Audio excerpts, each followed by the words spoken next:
जिंदगी मौत तेरी मंजिल है।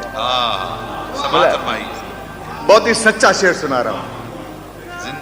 जिंदगी मौत तेरी मंजिल है, दूसरा कोई रास्ता ही नहीं।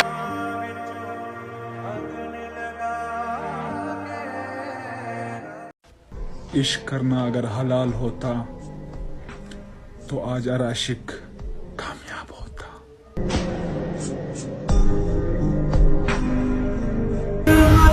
और हमारी तो किस्मत और दिल की आपस में कभी नहीं बनती। जो लोग दिल में होते हैं वो किस्मत में नहीं होते। खुदा की कसम, न जाने कितने लोगों की असलियत जानने के बावजूद भी मैं उनसे मुस्कुरा कर मिलता हूँ। और खुद को मुस्कुराते हुए देखकर अल्लाह का शुक्र अदा कर लेता हूँ।